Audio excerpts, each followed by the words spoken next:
नमस्कार, मैं माही मलिक सक्षम से सक्षम लाइव प्रोग्राम आओ हिंसा रोके में आपका बहुत बहुत स्वागत है। आज मेरे साथ है सक्षम एनजीओ के कोऑर्डिनेटर मिस्टर संतलाल, और जो आज आपको बताएंगे कि यहाँ पे हम लास्ट प्रोग्राम में मैंने आपको बताया था कि हम जुवेनाइल जस्टिस एक्ट पे बात करेंगे, तो सर आज आपको बताएंगे पूरा अच्छे से डिटेल में। ठीक है, तो आज सर, हेलो सर, मैं आपका यहाँ पे स्वागत करती हूँ।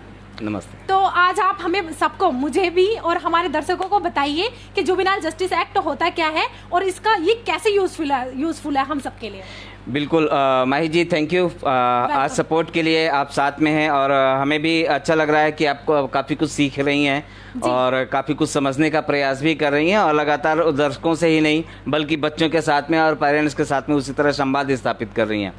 तो थैंक यू आप सबको आज के कार्यक्रम में आने के लिए, शामिल होने के लिए। चूँकि हमें भी इंतज़ार रहता है इस समय का, और आपको भी इसी समय का इंतज़ार रहता है, तो आप सबका धन्यवाद।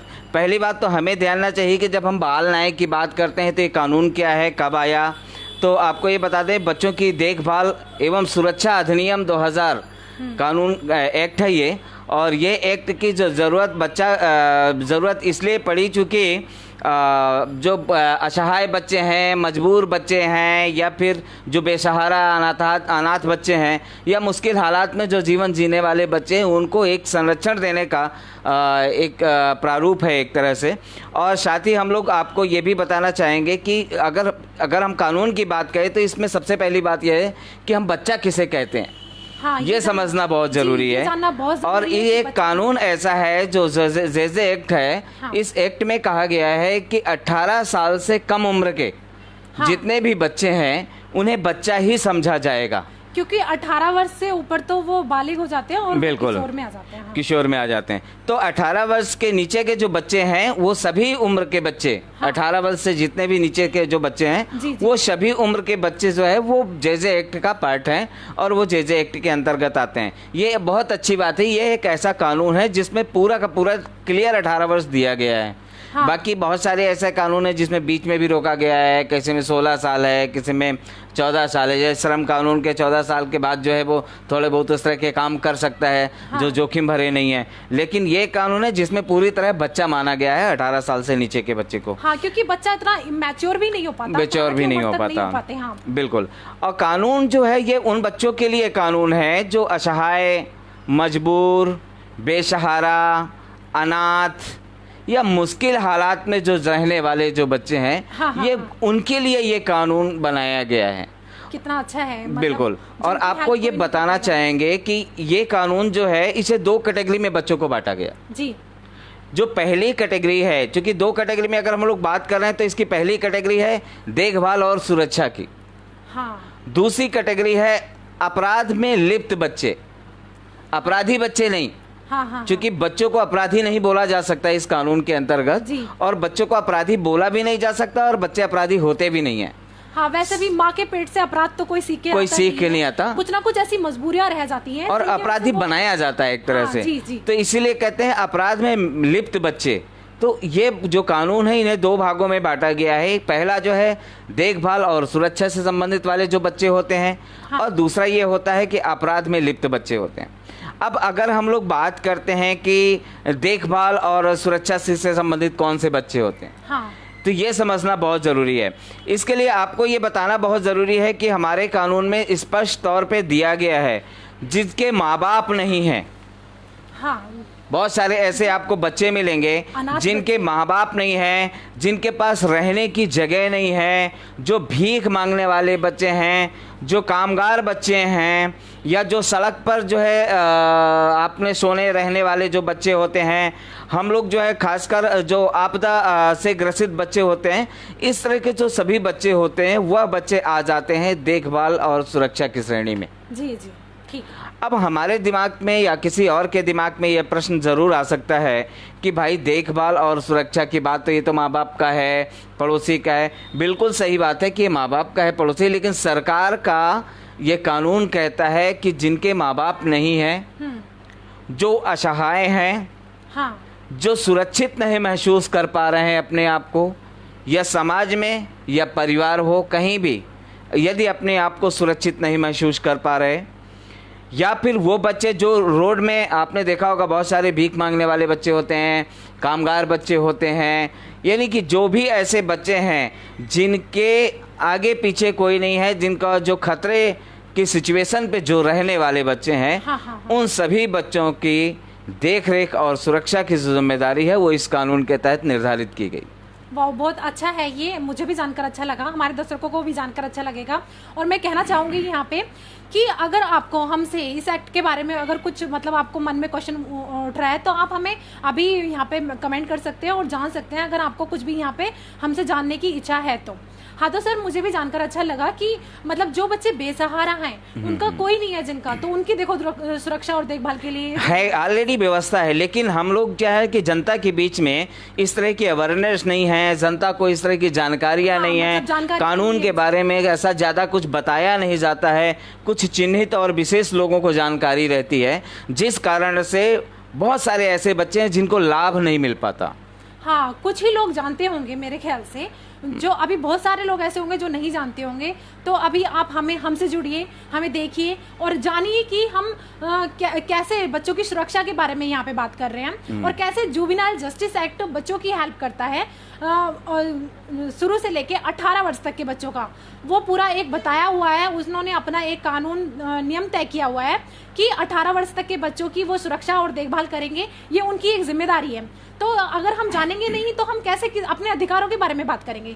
जब हम जानेंगे तभी तो हम अपने अधिकार मांग पाएंगे, या और बच्चे जानेंगे तो तभी तो वो अपने अधिकारों के लिए बात कर पाएंगे। बिल्कुल माई, बिल्कुल सही कहा आपने, इसीलिए जानना बहुत जरूरी है। हम लोगों ने जो लाइव स्टार्ट किया है, एक्चुअल हमारी भी यही सोच रही है कि जन जन तक इस तरह की जानकारियाँ जाएँ, कानून की जानकारी जाए, लोग जाने, लोग इसके बाद में संवाद करें। आपके यहाँ पे आपके बहुत ही जो आपका ज़िला है उस ज़िले में एक चाइल्ड वेलफेयर कमेटी होती है, जिसे आप CWC के नाम से जानते हैं। अच्छा, आप CWC में जाके पता करें, और ऐसे बच्चे यदि आपके इर्द गिर्द कहीं रह रहे हैं या ऐसे बच्चे आपके इर्द गिर्द कहीं नज़र आ रहे हैं जिन्हें देखभाल की ज़रूरत है, जिन्हें सुरक्षा की ज़रूरत है, उन बच्चों को आप जो है CWC में डायरेक्ट जाके बोल सकते हैं हेल्प के लिए। हाँ। और वो उनकी जिम्मेदारी बनती है कि वो DM से SDM से अपने बात करें, SDM से बात करने के बाद उन बच्चों को अपने अंडर में लेते हुए होम्स में डालें और उनकी ज़िंदगी जो है आगे बढ़ाने की कोशिश करें, हाँ। सुधारने की कोशिश करें। हाँ। तो ये जो कानून है, जो जेजे एक्ट है, ये बता रहा है पहला कि देखभाल और सुरक्षा से संबंधित जो बच्चे हैं, हाँ। इसको फिर से मैं एक बार दोहराना चाहूँगा कि आप सब लोगों के लिए कि आप इस बात को ध्यान दें, वो कौन से बच्चे हैं जो देखभाल और सुरक्षा से संबंधित में हैं, उसके संबंध से जुड़ते हुए बच्चे हैं। आपके घर के आसपास जो रहने वाले बच्चे हैं, जिनके रहने के लिए घर नहीं है या जिनके माँ बाप नहीं हैं, वो बच्चे हैं। दूसरा वो बच्चा जो है माँ बाप के बिना रह रहा है और खतरे की सुरक्षा में रहे, खतरे के यानी कि व्यवस्था, उनके पास सुरक्षा का खतरा बना हुआ है ऑलरेडी। हाँ। वो बच्चे भी हो सकते हैं जो परिवार में होते हुए भी सुरक्षा के खतरे में है। जी, जो कुछ ऐसे होते हैं फैमिली में, कुछ मेंबर ऐसे होते हैं कि जो बच्चों पर ही गलत नजरें गड़ाए रहते हैं। एक बच्चा और भी होता है, मैं आपको वो बता दूं, वो बच्चे वो होते हैं जैसे माँ बाप बहुत गरीब हैं जी, अब माँ बाप उसको खिला नहीं सकते, हाँ। सही ढंग से माँ बाप उसका पालन पोषण नहीं कर सकते, वो बच्चे भी यहाँ जा सकते हैं। हाँ ठीक है, क्योंकि वो पेरेंट्स नहीं उनको दे पा रहे, वो चीजें खाने के लिए नहीं दे पा रहे, एजुकेशन नहीं कर पा रहे, तो उनके लिए वो बिल्कुल, तो जुवेनाइल जस्टिस एक्ट के में आप जो है इसमें जा सकते हैं, इसके तहत जो है CWC में जा सकते हैं। हाँ। और जाकर के इन बच्चों की देखरेख और सुरक्षा की जिम्मेदारी आप उनको दे करके अपनी चीज़ों को संभाल सकते हैं। इसके बाद आप कह सकते हैं कि जब मैं इस स्थिति में आऊँगा तो बच्चा वापस भी ले सकता हूँ, तो ऐसा नहीं है कि वो बच्चा वापस नहीं ले सकते। चंदन प्रजापति जी लिख रहे हैं कि रोड में भीखने वाले बच्चे 50% बच्चे भीख मांगने का काम व्यवसाय होता है। बिल्कुल सही बात है। और आपको ये बता दूं चंदन प्रजापति जी, मैं आपसे इस बात से सहमत हूं। मैं 50% तो नहीं कह सकता, लेकिन ज़रूर कुछ % हैं कि बच्चे भीख मांग रहे हैं। और अगर बच्चे भाग मांग रहे हैं तो ये सिर्फ जो है सरकार की जिम्मेदारी नहीं है, मुझे लगता है इसमें NGO की भी उतनी जिम्मेदारी नहीं बनती, सबसे बड़ी जिम्मेदारी जनता की बनती है। जी, अगर जनता जागरूक होगी इनके प्रति, ये एक्ट जानेगी, हाँ। तो जो बच्चे वहाँ पे भीख मांग रहे हैं या वो बच्चे होम्स तक जा सकते हैं, पहुँच सकते हैं। तो सबसे पहले ये है कि बच्चे वहाँ तक जा सकते हैं। दूसरा हम आपको बता दें कि बच्चे से वहाँ जाने के बाद आपने देखा होगा कि उसी रोड से, जिस रोड में बच्चे भीख मांग रहे हैं, जिन बच्चों को आप बता रहे हैं प्रजापति जी कि वो बच्चे भीख मांग रहे हैं, बिल्कुल सही बात है, वो बच्चे भीख मांग रहे हैं, उसी रोड से पुलिस निकल रही है। पुलिस की गाड़ियां 24 घंटे निकलती है जी। उसी रोड से। जो है जो जज होंगे कोर्ट के, उनकी भी गाड़ियां उसी रोड से निकल रही हैं। उसी रोड से वकीलों की गाड़ियां निकल रही हैं। उसी रोड से जो है जो संवैधानिक पदों में, चाहे वो DCPCR हो, चाहे वो NCPCR हो, कोई भी डिपार्टमेंट हो, बच्चों से रिलेटेड जो संवैधानिक पद में बैठे लोग हैं, मुझे लगता है सभी उस वहाँ से गुजर रहे होंगे और सबको बच्चे नजर आते हैं। हाँ, सबको, जाहिर सी बात है, सबको नजर आते ही होंगे, लेकिन ध्यान कौन देता है? ध्यान तो सबका जाता है। अपनी जिम्मेदारी से पीछे हटना है। हाँ, वरना अगर ये कानून आपके बना के लाया ही है तो मुझे लगता है इसको जिम्मेदारी से पालन करने की जरूरत है। अगर जनता जागरूक हो जाए, हाँ, और जनता अगर होशियारी के साथ में अगर अपना काम करने लगे तो मुझे लगता है एक भी बच्चा रोड में नहीं नजर आएगा, एक भी बच्चा फैक्ट्री में नजर नहीं आएगा, एक भी बच्चा जो है रोड में भीख मांगता नजर नहीं आएगा, एक भी बच्चा जो है ढाबों में काम करता हुआ नजर नहीं आएगा। सभी बच्चे सुरक्षित होंगे और घरों में नजर आएंगे, या तो वो बच्चे होम्स में नजर आएंगे। जी, बस ये बहुत जरूरी है, जागरूकता की बहुत जरूरत है। थैंक यू प्रजापति जी, आप इस बात के लिए लगातार सचेत हैं और लगातार साथ में हैं। तो सरकार की भी जिम्मेदारी है और हमारी भी जिम्मेदारी है। हम सब कुछ सरकार के ऊपर नहीं कह सकते, क्योंकि कुछ ऐसी जिम्मेदारियां जिसे हम भी अनदेखा करते हैं। हाँ। तो हमें भी कम से कम कॉल तो करना चाहिए कि बच्चा यहाँ पे है और इस बच्चे की जिम्मेदारी है। तो आप अपने यहाँ SDM है, आप अपने SDM से बात कर सकते हैं। आपके यहाँ पर CWC है, कमेटी है, आप वहाँ जाकर के बात कर सकते हैं और उनको बता सकते हैं। दूसरा जो है कि काम करता है, जो बच्चे वहाँ पर असुरक्षित हैं, उन बच्चों की बात कर रहे हैं। हाँ। सड़क पे भीख मांगने का, आपका जो आपदा के शिकार जो बच्चे हो जाते हैं, अचानक कोई बाढ़ आ गई, अभी जैसे बिहार का ही देख लीजिए, बिहार में देखिए बहुत ज्यादा बाढ़ आ रही है, और अगर बाढ़ आ गई तो बाढ़ आने के समय आपका बच्चा हो सकता है कि आपसे अलग हो जाए। हाँ। या किसी परिस्थिति में फंस सकता है। आप उस दौरान तुरंत जो है इस तरह के लोगों से बात कर सकते हैं, बता सकते हैं, और आप उस तरह की मदद ले सकते हैं CWC की, और उसी आधार पे आप जो है उन बच्चों को होम शादी में व्यवस्था कर सकते हैं। दूसरा कि हम लोग बात करते थे कि अभी कि हम लोग CWC की बात कर रहे हैं, 2 कैटेगरी बात कर रहे हैं। एक कैटेगरी में और बच्चे आते हैं जो अपराध में लिप्त बच्चे होते हैं। हाँ। इस कानून में साफ तौर पे कहा गया है कि बच्चे को अपराधी नहीं बोला जाएगा। हाँ, और बोलने का अधिकार पुलिस को भी नहीं है, बोलने का अधिकार किसी को नहीं है, क्योंकि बच्चा अपराधी पैदा नहीं होता। हाँ। बच्चा अपराधी होता नहीं है, बच्चे को अपराधी बनाया जाता है। हाँ। और उसकी बहुत सारी अवधारणाएं हो सकती हैं, बहुत सारी चीजें हो सकती हैं। तो जो बच्चे चोरी कर रहे हैं, हाँ, जो बच्चे नशा कर रहे हैं, जो बच्चे जो है नशा बेच रहे हैं, या इस तरह के व्यवसाय में जो बच्चे जो हैं, बच्चों से छीना झपटी वगैरह, जो इस तरह का काम, जेब कतरे, आजकल जानते हो कि बच्चों को ट्रेनिंग दे करके उनको बसों में या बस अड्डों में जो है या ट्रेनों में घुमाया जाता है। हाँ, कि आप ट्रेनिंग करो। हाँ। तो बिल्कुल, तो वो पूरा का पूरा वो जो बच्चे हैं, उस तरह के जो बच्चे आ जाते हैं, वो भी इस कैटेगरी में आ जाते हैं।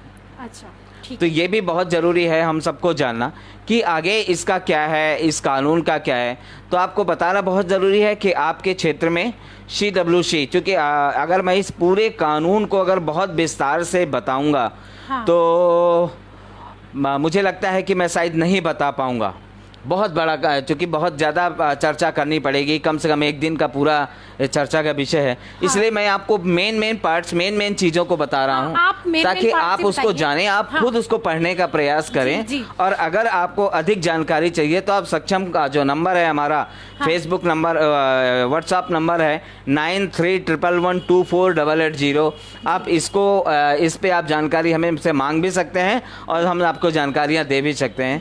दूसरा, आप हमें फ़ोन भी कर सकते हैं। हाँ। ड्यूटी टाइम पे, जब हमारा टाइम होता है सुबह 9:30 बजे से लेकर के शाम को 5 बजे तक, आप हमें कॉल करके आप जानकारी भी ले सकते हैं। साथ ही जो है हमारा जो फेसबुक आईडी है, जहाँ पे आप लाइव देख रहे हैं, इस लाइव में आकर के आप हमसे क्वेश्चन कर सकते हैं। हम आपके कमेंट्स को, सभी कमेंट्स को आपको पढ़ तो नहीं सकते हम लोग, क्योंकि हम लोग लगातार बात कर रहे हैं, हमें लगातार बोलना होता है, हम लोग लगातार उसको समय के आधार पर हम लोग जल्दी करते हैं, लेकिन आपके कमेंट्स को पढ़ते हैं और हम कोशिश करते हैं कि हम आपका आने वाले वक्त में आपको बता सकें।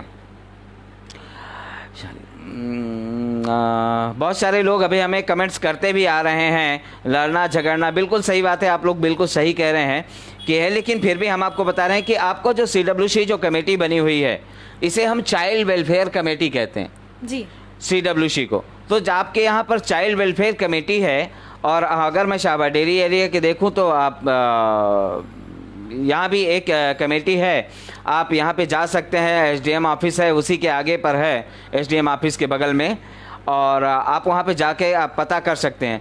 तो जो CWC है उसके जो चार सदस्य होते हैं और एक अध्यक्ष उसमें चुना जाता है जी।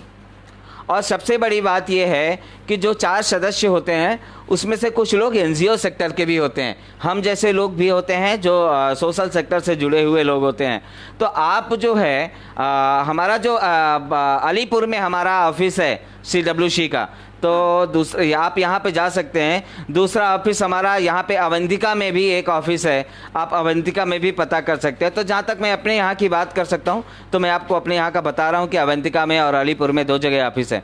शाहबाद डेयरी की अगर हम लोग बात कर रहे हैं तो इसी तरह आपको भी अपने क्षेत्र में जो CWC आप उसका पता करें, आप वहाँ पर जाएँ। और CWC का जो ब्यौरा है वो मैं आपको बताना जा रहा हूँ कि CWC में कुल 5 मेंबर होते हैं, 5 में से 4 सदस्य होते हैं और एक अध्यक्ष होता है। और ये भी जो फैसला लेता है, ये जो 5 लोग होते हैं, ये जो भी फैसला लेते हैं ये 5 सर्वसम्मत से फैसला लिया जाता है। हाँ, एक दूसरे की सहमति से पूरा फैसला लिया जाएगा। बिल्कुल, आप बच्चा वहाँ आएगा, ये चिट्ठियाँ भेजेंगे, उनको बुलाएंगे, उसमें फैसले लिए जाएंगे। हाँ। और आपको ये बताना बहुत ज़रूरी है कि आप CWC को बहुत छोटे में मत लीजिए जी, ठीक है। तो आप इसको छोटे में मत लीजिए, और छोटे में अगर आप लेंगे तो शायद आपका नुकसान है। तो यहाँ पे बिल्कुल RTI आकर लगाने जा रहे हैं, बिल्कुल सही कहा आपने, आप इस पे RTI लगा सकते हैं चंदन प्रजापति जी, और इस पे आप बहुत सारी जानकारियाँ ले सकते हैं इससे। तो थैंक यू, आप RTI लगाने का प्रोसेस अगर आप अपना रहे हैं तो आप CWC जो है 4 मेंबर होते हैं, एक इसका अध्यक्ष होता है। सर्वसम्मत से ये जो कमेटी है फैसला लेती है। और आपको ये बताना बहुत ज़रूरी कि ये कमेटी है, ये एक तरह से कानून में इसको अदालत का दर्जा दिया गया है CWC को। बिल्कुल, तो CWC को एक तरह से कानून में हमें अदालत का दर्जा दिया गया है। और फैसले की अपने अगर आप इनके फैसले में, क्योंकि इसमें कहा गया है कि अगर आप इनके फैसले से संतुष्ट नहीं हैं, हाँ, तो आपको जाना है, आप जो है जिला अदालत में जा सकते हैं या उच्च न्यायालय पे जा सकते हैं। ऐसा नहीं है कि इसके बाद ऑप्शन खत्म है। हाँ। लेकिन ये बच्चों को, अच्छा ये कमेटी मैं आपको बता देता हूँ, ये बच्चे को सर्वहित हित में ध्यान में रखते हुए अपने फैसला को लेती है। हाँ, हाँ, हाँ। और लेना भी बहुत ज़रूरी है। बच्चे के सर्वाधिक हित को हित में ध्यान पे रखते हुए सभी निर्णय लिए जाते हैं। बच्चे को सर्वाधिक हित में ध्यान में रखते हुए इसके आगे की प्रक्रियाएं की जाती हैं। हाँ। और काफ़ी मंथन के बाद, और जितने भी लोग इस कमेटी के हिस्सा होते हैं काफ़ी अनुभवी लोग होते हैं।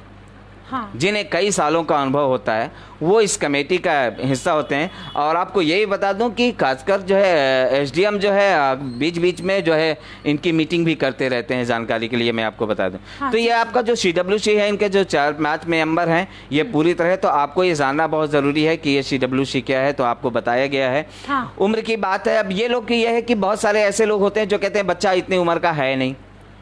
हाँ, फिर क्योंकि बर्थ सर्टिफिकेट के बगैर कुछ बच्चों की हाइट जल्दी बढ़ जाती है। हाँ। कुछ की कम बढ़ती है, तो उस अकॉर्डिंग शायद एज का अनुमान नहीं लगा पाते हो। बिल्कुल, जब एज का अनुमान है तो सबसे पहला ये जो समिति है इसका काम है कि सबसे पहले यह बच्चे का जन्म प्रमाण पत्र देखने का प्रयास करती है। हाँ, उसके आधार पे जो है देखती है। दूसरा, पहली क्लास या 10वीं क्लास का जो सर्टिफिकेट होता है, हाँ, उससे वो लोग अंदाज़ा लगाते हैं या उसको ध्यान पे रखते हुए निर्णय लेते हैं। एक और भी बात आपको बताना बहुत ज़रूरी है कि बाय द वे अगर ये दोनों चीज़ें उनको नहीं मिल पाती हैं, हाँ, कमेटी को नहीं उपलब्ध हो पाती है, नहीं पता हो पाती है, तो कमेटी क्या करती है कि उसका फिर मेडिकल जांच होता है। अच्छा। और मेडिकल जो जांच होता है उसके आधार पे अपने फैसले को लेती है कि बच्चा जुवेनाइल है या नहीं है। इसलिए आप इसमें बिल्कुल बिल्कुल यानी कि आपके दिमाग में ये नहीं होना चाहिए कि ये क्या सच है क्या नहीं है, कमेटी कितना सही कर रही है कि नहीं से कर रही है।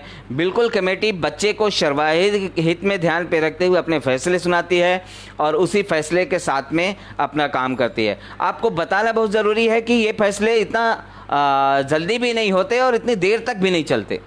हाँ जी, क्योंकि खासकर अपने कोर्ट के डर से लोग आते या जाना या बहुत ज़्यादा परेशान होते हैं। ये रहता है कि झंझट रहेगा, पता नहीं कब हमको टाइम, बिल्कुल इतना दौड़ेंगे, इतना धूपेंगे, बहुत सारी चीज़ें होती हैं। लेकिन ऐसा नहीं है, ये कमेटी का काम है कि ये 4 माह के अंदर अंदर अपना फैसला सुना देती है। हाँ, बहुत अच्छा है। कौन बार बार इस चीज के पीछे भागेगा, ठीक है, जल्दी से होता है सब काम, तो अच्छा लगता है फिर सबको। बिल्कुल, तो ये बाल कल्याण समिति है और ये समिति जो है उसी आधार पे अपने काम को जन्म उम्र का हमने बताया आपको। हाँ। कि उम्र के आधार पे जन्म प्रमाण पत्र है या पहली या 10वीं का सर्टिफिकेट है। अगर इन दोनों में से नहीं है तो फिर जाके आपका जो मेडिकल जांच के आधार पे, हाँ। फिर उसके बाद जो रिपोर्ट आएगी उसके आधार पे फिर वो अपना निर्णय लेते हैं या आगे क्या करते हैं जी। ठीक, अब हम लोग बात करते हैं अपराध में फंसे हुए बच्चों की। हाँ। जो अपराध में फंसे हुए बच्चे हैं उनके लिए वो ऐसे बच्चे हैं जो कानून में विधि निरुद्ध किशोर कहा गया है जी। अब विधि निरुद्ध किशोर जो है, इसका हिंदी में अगर सरल हिंदी में अगर हम बात करें तो कानून में कहा गया है कि विधि निरुद्ध किशोर जो अपराध में लिप्त बच्चे होते हैं। तो इसको अगर हिंदी में अगर हम लोग बोलेंगे, सरल भाषा का अगर हम प्रयोग करते हैं तो इसको कहेंगे अपराध में फंसे बच्चे।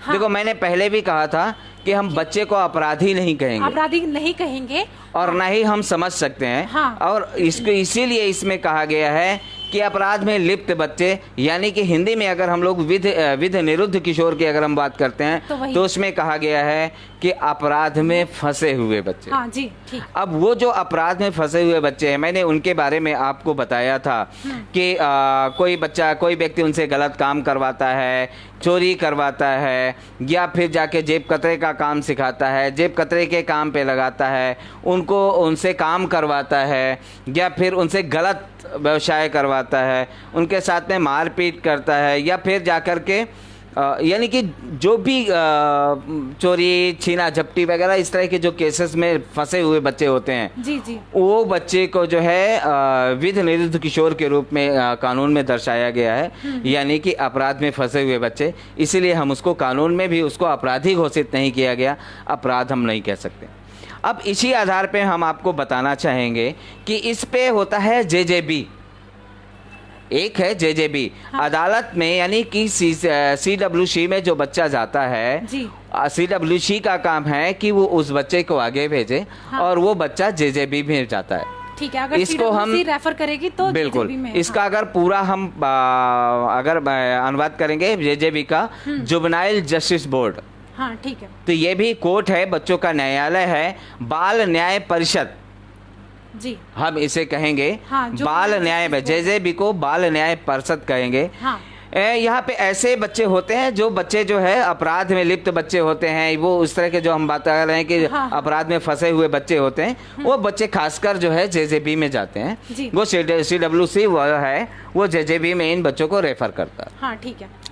अब जो CWC वहाँ भेजता है और ये बच्चों के लिए, तो आपको ये भी बता दें कि जुवेनाइल जस्टिस बोर्ड जो है इसमें भी जो है 4 माह में फैसला होने का इसमें भी नियम है। हाँ, कि 4 माह में फैसला होगा। हाँ। हो सकता है कोई कारण हो सकता है या किसी प्रकार की जो है ऐसी समस्या आ सकती है। हाँ। जिसके कारण 2 माह और बढ़ा दिया जाता है। अच्छा, ज्यादा से ज्यादा 6 मंथ ले तो सकते 6 मंथ। हाँ। तो हम लोग ये मानेंगे कि जो जेजेबी है उस जो है वो 4 से 6 माह के अंदर जो है अपना फैसला उसको सुनाने का पूरा जो है अधिकार है। हाँ। और वो पूरा उसी तरह फैसला सुनाती है। जांच के दौरान बच्चे को जो है एक चीज़ और भी है कि जब इस तरह के बच्चे हैं ये रहेंगे कहाँ, हाँ। रखा कहाँ जाएगा। इस तरह के बच्चों के लिए बात हम लोग अब कहते हैं अपराध में लिप्त बच्चे, तो अपराध में लिप्त बच्चे ज़रूरी नहीं अगर पुलिस पकड़ती है और माँ बाप यदि चाहते हैं, एग्री हैं, या बच्चा चाहता है कि हम अपने माँ बाप के साथ में जो है रहना चाहते हैं हाँ, अभी, तो केस चलता रहेगा। हाँ। उसी तरह केस चलेगा, लेकिन बच्चा माँ बाप के घर रह सकता है। अच्छा, ठीक। अब ये अदालत निश्चित करेगी, हम ये नहीं कहते कि निश्चित रह सकता है। हाँ। अदालत के ऊपर निर्भर करता है कि बच्चा किस सिचुएशन पे है। हाँ। बच्चे को पेरेंट्स के साथ भेजने की जरूरत है या नहीं है। हाँ। अगर बच्चे को पेरेंट्स के पास में भेजने की जरूरत है, या बच्चा वहाँ सुरक्षित महसूस कर रहा है, या बच्चा वहाँ सुरक्षित रह सकता है जी, तो यह निश्चित है कि बच्चे को वहाँ भेज दिया जाता। ठीक है। और वो जेजेबी जो कोर्ट है, जो बाल न्याय परिषद है, हाँ। वो निर्णय लेगा। और आपको उसमें ही बता दूं कि जेजेबी में जो 3 लोग होते हैं, अच्छा, और जेजेबी में जो 3 लोग हैं उनको भी जानना बहुत ज़रूरी है कि उसमें भी एक जज होते हैं। हाँ। और 2 जो है सोशल वर्कर होते हैं। अच्छा। अब आपको ये ध्यान पे रखते हैं कि 2 सोशल वर्कर यहाँ भी हैं। हाँ। एक्चुअल 2 सोशल वर्कर जो बच्चों के लिए काम कर रहे हैं, अच्छा खासा उनके पास में अनुभव होता है, निष्पक्ष और उस तरह निर्णय लेने की जिनके पास क्षमता होती है। हाँ। और कानून के खासकर जो है पढ़ाई भी करते हैं और उसके जानकार होते हैं। हाँ। उन लोगों को खासकर जो है यहाँ के लिए रखा जाता है, और यहाँ भी सर्वसम्मत से निर्णय लिया जाता है। जी, ठीक। जेजेबी में भी सर्वसम्मत से निर्णय लिया जाता है, और सर्वसम्मत से निर्णय लेने का के कारण अगर कभी कभी ऐसा भी होता है कि भाई 2 लोग अलग हैं। हाँ। 2 लोगों का एक साथ न्याय आ गया, तो फिर तीसरा व्यक्ति जो सही न्याय होगा, यानी कि जज होगा, जो वह जो है पूरा सही निर्णय के लिए जो है उनके साथ में आ जाता है, और वो तीसरा पक्ष। तो इस तरह से 2/3 जो बहुमत होता है उस आधार पे यहाँ पे निर्णय होता है, और जज का जो निर्णय होता है वो अंतिम और सर्वमान्य निर्णय होता है। जी, बहुत बढ़िया। उस आधार पे यह कानून का जो जेजेबी है, जो जुवेनाइल जस्टिस बोर्ड है, यानी बाल न्याय परिषद है, उसको भी जानना बहुत ज़रूरी है, जिसके बारे में हम आपको बता दें। तो इस तरह से जो बच्चे होते हैं, तो अपराधी जैसा व्यवहार करने वाले जो बच्चे होते हैं, उन सभी बच्चों को जो है यहाँ पे रखा जाता है। अच्छा, एक बात और भी है कि आप पुलिस का भी काम है कि पुलिस इन बच्चों के साथ में अपराधी जैसा व्यवहार नहीं कर सकती। हाँ, क्योंकि बच्चे हैं, वो उनके साथ बच्चे हैं, ना तो आप अपराधी जैसा व्यवहार कर सकते हैं, ना आप इन्हें जेल में डाल सकते हैं। हाँ, वो भी डालना गलत ही बिल्कुल। और ना ही आप इनके साथ में मारपीट कर सकते हो। तो पुलिस के बारे में भी हम लोग चर्चा करेंगे। हाँ। कि पुलिस का क्या दायित्व है, वो कैसे इस चीज़ों को देखती है, और कानून क्या कहता है। तो कानून में ऐसे बच्चों के लिए जो है विधि निरुद्ध कहा गया है, यानी बाल में अपराध में फंसे हुए जो बच्चे हैं वो हैं। और इस प्रकार के जो बच्चे हैं उनकी जो सुनवाई होती है वो खासकर जो मैंने अभी आप बताया कि जेजेबी में होता है, यानी बाल न्याय परिषद में इनकी सुनवाई होती है। और यह एक अदालत है जिसके जो 3 लोग होते हैं, जिसके बारे में हम अभी चर्चा कर रहे हैं। जी। इसका जो प्रथम जो न्यायाधीश होता है, हाँ, हाँ। 3 लोगों में बता दूं, जो प्रथम न्यायाधीश होता है वह उच्च श्रेणी का, प्रथम श्रेणी का मजिस्ट्रेट होता है। जी, हाँ, ठीक है। अब जो 3 लोग होते हैं, जब हमने बताया आपकी 2 सोशल वर्कर होते हैं, 2 सोशल और एक जज होता है। जो प्रथम श्रेणी का जो मजिस्ट्रेट होते हैं, वो तीसरा व्यक्ति होता है। हाँ। जो सर्वसम्मत से, और वो सबसे मेन प्रमुख व्यक्ति के रूप में हम उसको जानते हैं। तो ये बहुत जरूरी है। और बाकी 2 सामाजिक कार्यकर्ता होते हैं। यहाँ भी हमने आपको बताया कि 4 माह में फैसला होता है, और कभी कभी ऐसा होता है कि यह फैसला जो है 6 माह तक जाता है। वो इसलिए जाता है चूंकि हो सकता है किसी कारणवश जो है वो कुछ प्रॉब्लम आ गई हो, और वो जो है उसकी ना हो पाया हो। हाँ, ये भी है कि आप इसमें भी है, अगर आप इसमें अगर संतुष्ट नहीं है तो आप इसके जो है जो जिला न्यायालय है, आप वहाँ जा करके अपना अगला केस आप कर सकते हैं न्यायालय में। हाँ, हाँ। तो वो एक बहुत बड़ी बात है जिसको हमें समझना बहुत ज़रूरी है। हम लोग जो है, अगर हम पुलिस की भूमिका के बारे में भी चर्चा करना बहुत ज़रूरी है कि पुलिस की जो भूमिका है, हाँ, ये अपने आप में बहुत ही अच्छी भूमिका है, और इसमें समझना भी बहुत ज़रूरी कि पुलिस क्या कर सकती है, क्या नहीं करना चाहिए। हाँ। तो अभी जो हमने बात बताया कि पुलिस बच्चा तो पकड़ा जा सकता है, हाँ, लेकिन आप इसको जो है जेल में मारपीट नहीं कर सकते हैं। आप इसके साथ में वयस्कों जैसा व्यवहार नहीं कर सकते। हाँ, नहीं कर सकते। जब बड़े लोग होते हैं और वो जिस तरह की आपराधिक घटनाएं करते हैं, इसके बाद उनको पुलिस पकड़ के ले जाती है, उस तरह के उसके साथ में कड़ा रुख अपनाती है, तो उस तरह का जो कड़ा रुख जो है वो अपनाने का पुलिस को किसी भी आधार का अधिकार नहीं है और वो नहीं है। तो इसलिए आप लोगों के लिए है, मैं सभी दर्शकों से निवेदन करता हूं कि आप लोग इसको समझो और इसको जानो कि पुलिस की क्या रोल है और आपको किस तरह की भूमिका अदा करना है वो भी है। हाँ। आपको ये भी है कि अगर इस तरह के बच्चे, तो आप पूछताछ के लिए पुलिस को थाने में आप उस तरह नहीं ले जा सकते हैं, लेकिन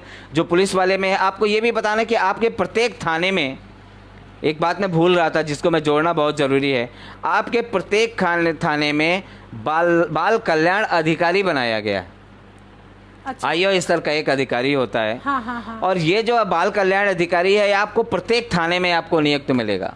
हाँ, हो सकता है कि आप जब अपने यहाँ के जो पुलिस वाले जो घूमते हैं, आते हैं, जाते हैं, हाँ। वो हो सकता है कि वो आपके पास में ना मिले या उन्हें ना जानकारी हो, आपके क्षेत्र के लोगों को ना जानकारी हो, लेकिन आपको बताना बहुत ज़रूरी है, आपको जानकारी लेना बहुत ज़रूरी है कि आपके प्रत्येक थाने में बाल कल्याण अधिकारी होता है। हाँ। और वो जो बाल कल्याण अधिकारी है उसकी नियुक्ति इसी आधार पे होती है कि जो बाल सुरक्षा, देख रेख, इससे संबंधित यानी जेजे एक्ट से संबंधित जो भी बच्चे होते हैं, हाँ, जो भी केसेस आते हैं, हाँ। उन केसों के लिए इनको पूरी तरह नियुक्त किया जाता है। हाँ, ठीक।